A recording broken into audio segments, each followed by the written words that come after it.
At a family dinner, they publicly labeled me a failure. 3 years later, financial independence made me untouchable. I paid silently, cut them off forever, and never looked back. Look, everyone, the disappointment finally decided to show up. My father's voice cut through the restaurant chatter like a blade. 23 pairs of eyes turned toward me at the entrance of Romano's, our family's go-to spot for milestone celebrations. I stood there holding a bottle of wine I'd brought, feeling my face burn. My mother didn't even look up from her menu. My older brother Derek smirked from across the table. This was supposed to be my grandmother's 80th birthday dinner. Hey viewers, before we move on to the video, please make sure to subscribe to the channel and hit the like button if you want to see more stories like this. I was 26, single, and apparently the family's favorite punching bag. Sorry I'm late, I said quietly, moving toward the empty chair they'd saved at the far end. The worst seat, naturally, where the conversation barely reaches and the servers forget you exist. Sorry, doesn't pay bills, my father continued, loud enough for nearby tables to hear. Sorry doesn't make up for dropping out of medical school. I hadn't dropped out. I'd switched to finance after 2 years because I realized I didn't want to be a doctor. But facts never mattered much in this family. Dad, can we not do this tonight? I asked, setting the wine down. Do what? Tell the truth. He leaned back in his chair, warming up to his favorite topic. Me. My failures. My inadequacies. Your brother just made partner at his firm. Youngest in the company's history. Derek raised his glass slightly, basking in it. And you're what?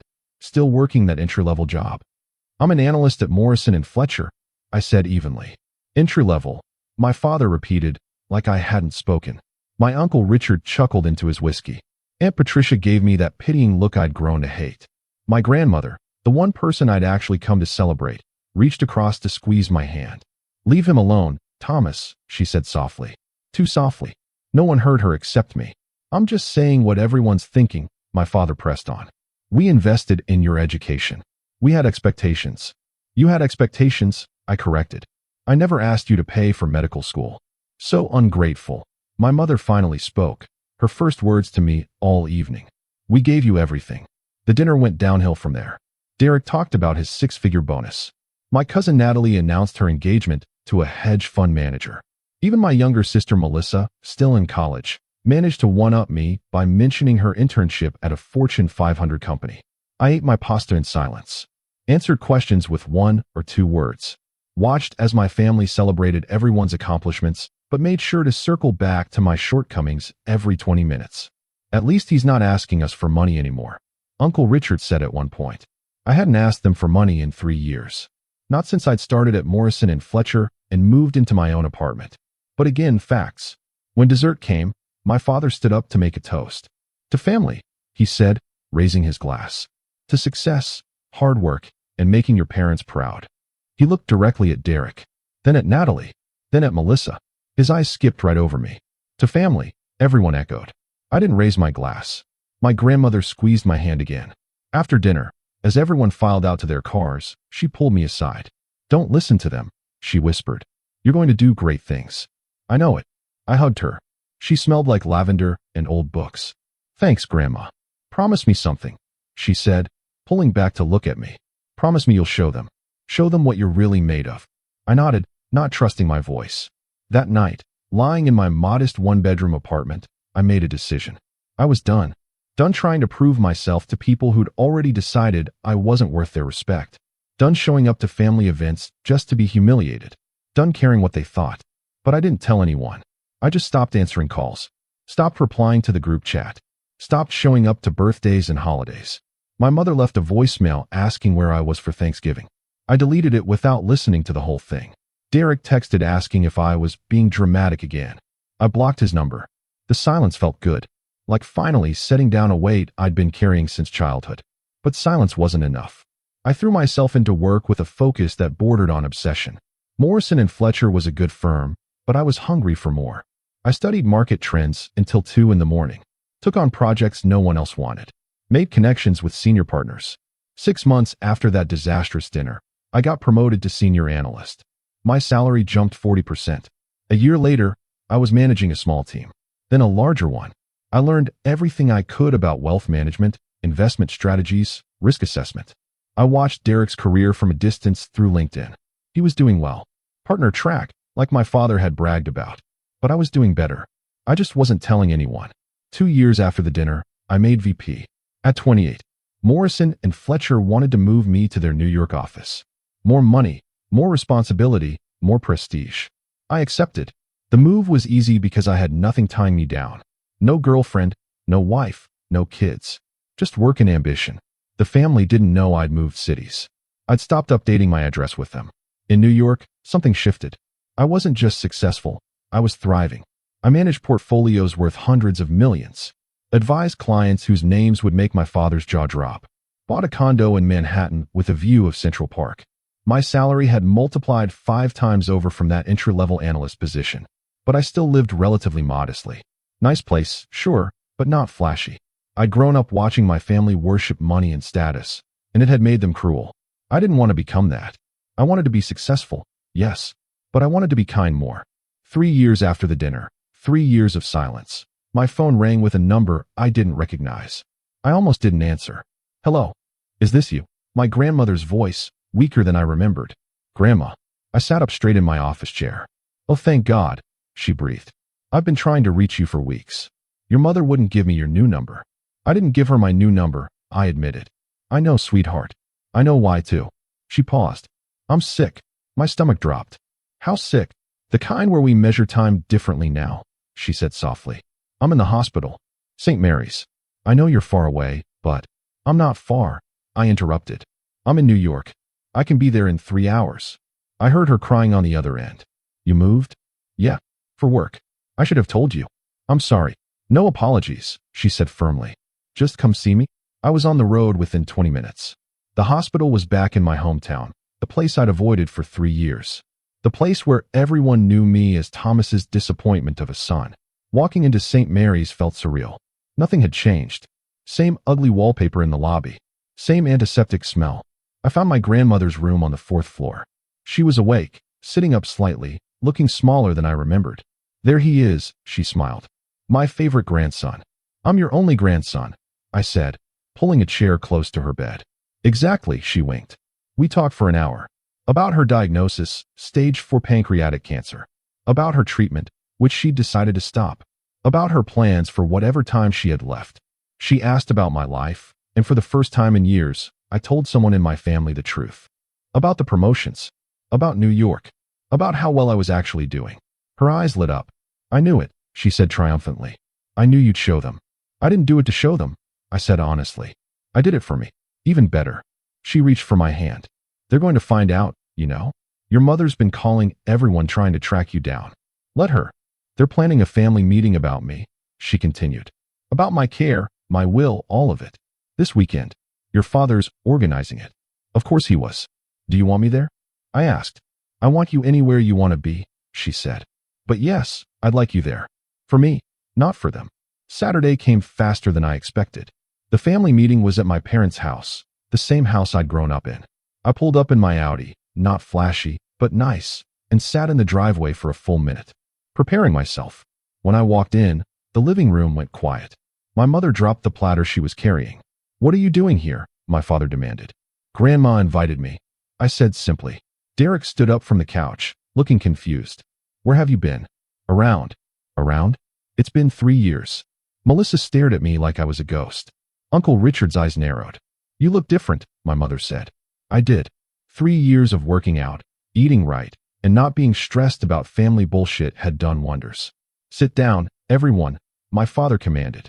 We have important matters to discuss. The meeting was exactly what I'd expected. My father pontificating about family responsibility and difficult decisions. Uncle Richard suggesting they move my grandmother to a cheaper facility. My mother crying about how hard this was for her. No one actually asking what my grandmother wanted.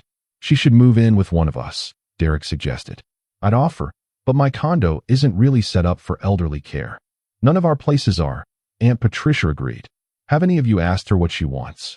I spoke up. Everyone turned to look at me. She's dying, I continued. She's made her peace with it. Has anyone actually listened to what she's told you? Of course we've listened, my father snapped. She's not thinking clearly. The medications. She's completely clear. I cut him off. I was just with her. She knows exactly what she wants. And what's that? Uncle Richard challenged. To live out her remaining time in her own home, I said. With proper care, with dignity, doing the things she loves. That's expensive, my father stated. In-home care, medical equipment, medications. We're talking thousands a week. So we have to be realistic about resources, he said impatiently. Your grandmother has some savings, but not enough for that level of care for however long. I'll pay for it, I said. The room went silent. You'll pay for it, my mother repeated slowly. Yes. With what money? Derek laughed. You're an analyst. Senior vice president, actually, I corrected. Morrison and Fletcher. New York office. I watched the information process across their faces. You're lying, my father said. I pulled out my phone, opened my LinkedIn profile, and handed it to him. His face went through several interesting color changes as he read. This says you manage. I'm aware of what it says. Derek grabbed the phone from him. Then Uncle Richard. Then my mother. Why didn't you tell us? Melissa asked quietly. You never asked, I said. You just assumed. And honestly, after that dinner 3 years ago, I didn't feel like I owed any of you updates about my life. That dinner, my father blustered. We were just being honest with you. You humiliated me in public, I said flatly. You've been doing it my entire life, but that night was the final straw. So I left, and I built a life where your opinion doesn't matter anymore. We're your family, my mother cried. Family doesn't treat each other the way you treated me. The silence stretched. About Grandma's care, I redirected. I'll cover everything. In-home nursing, medical equipment, medications, whatever she needs. She wants to stay in her house, so that's what's happening. We can contribute too, Derek started. No. What do you mean, no? I mean this is between me and Grandma, I said. You all made your suggestions. I'm making the actual decision and backing it up. You can visit her, obviously, but I'm handling the care. You can't just swoop in after 3 years and take over, my father argued. Watch me. I stood up. If anyone wants to contest this, feel free. But I've already spoken to Grandma's doctors and started the process. The care team starts Monday. I moved toward the door. Wait, my mother's voice stopped me. Can we talk? Please. I turned back. She looked older than I remembered. More fragile. What is there to talk about, Mom? I didn't realize, she started. Didn't realize how much we'd hurt you. Your father and I, we thought we were pushing you to be better. You were pushing me to be Derek, I said.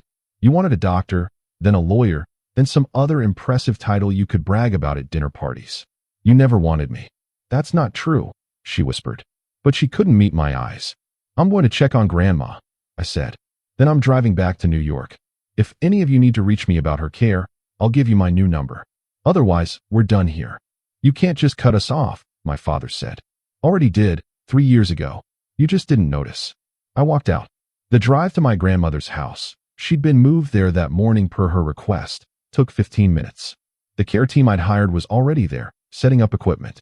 She was in her favorite chair by the window, looking out at her garden. How'd it go? She asked when I sat down across from her. About how you'd expect. They know now.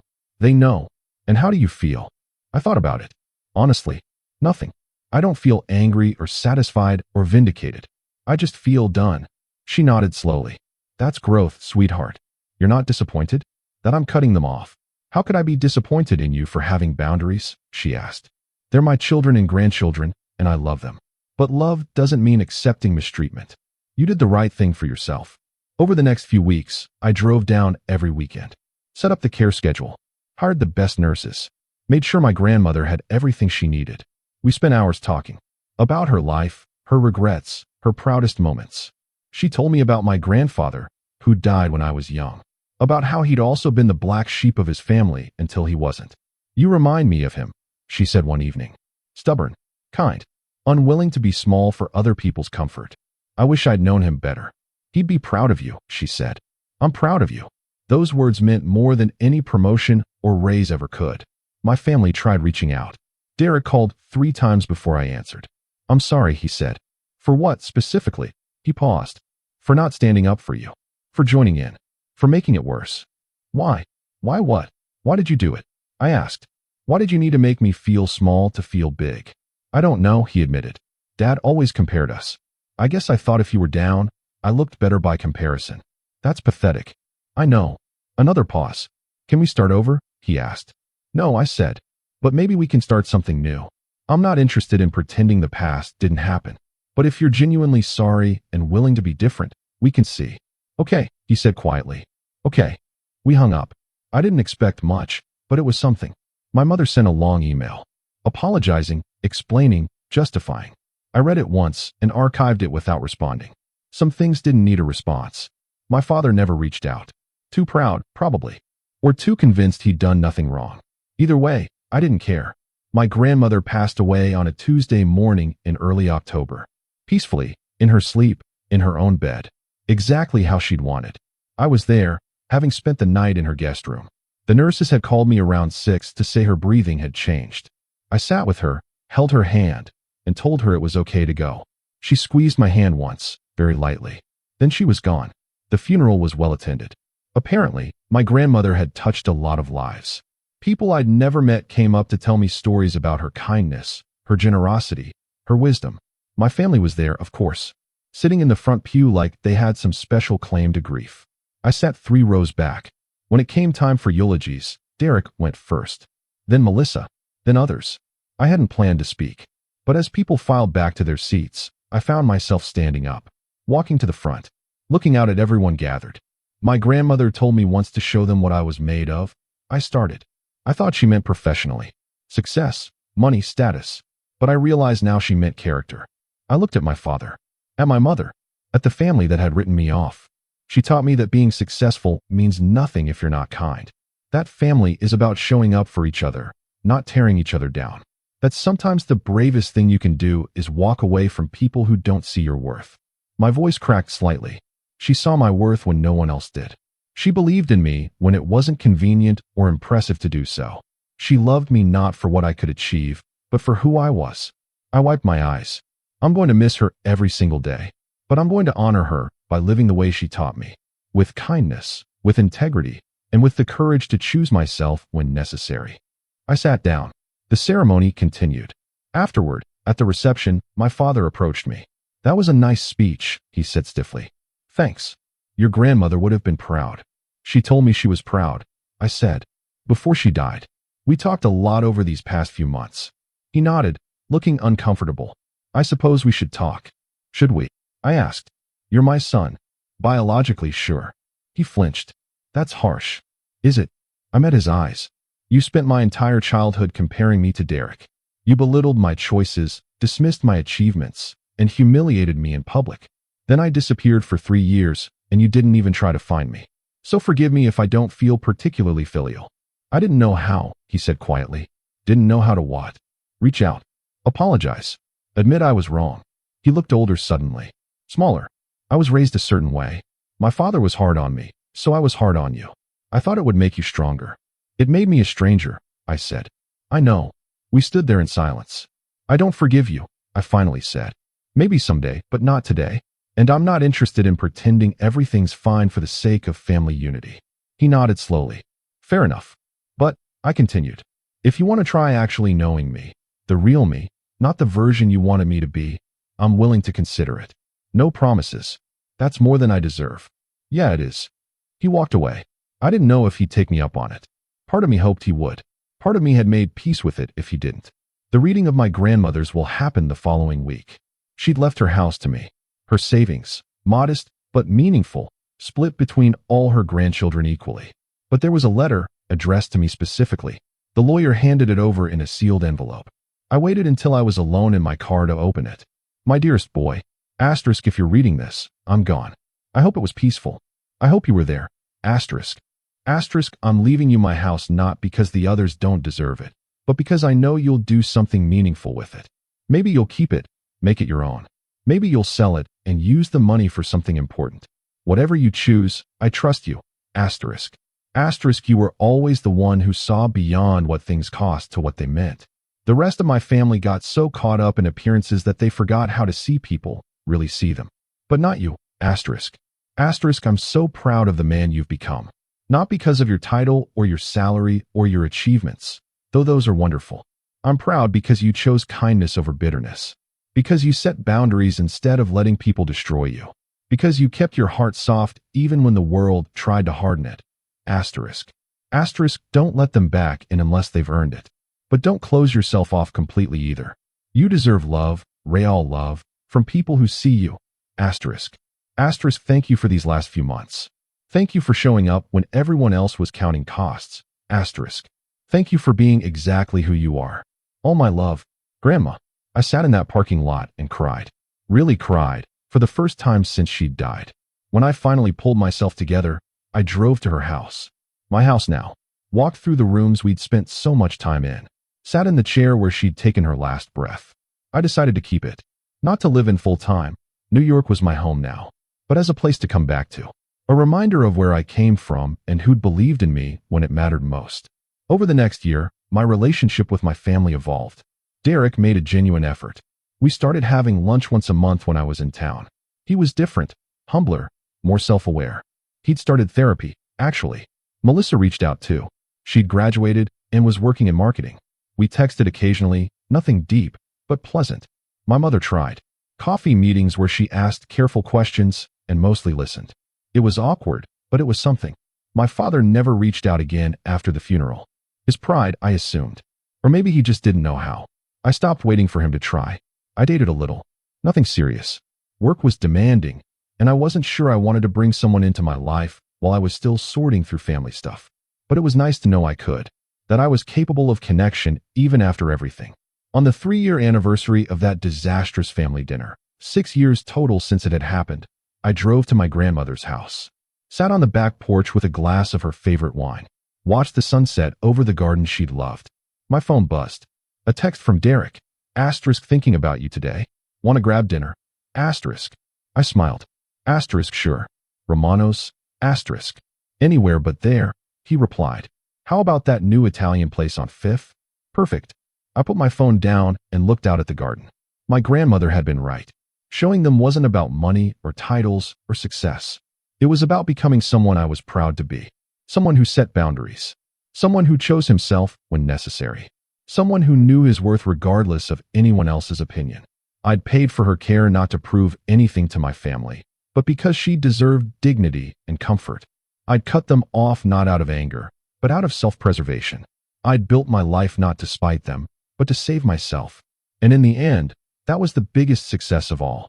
Not the promotions, or the salary, or the fancy condo, but the quiet knowledge that I'd survived their rejection and thrived anyway.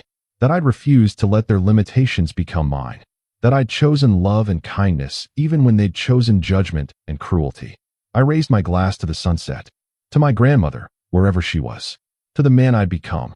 To the life I'd built on my own terms. I showed them, Grandma. I whispered, just like you asked. The wind rustled through the garden, and for a moment, I could have sworn I smelled lavender and old books. I smiled, finished my wine, and went inside to get ready for dinner with my brother. Not forgiveness, not yet, but maybe, eventually, something like peace.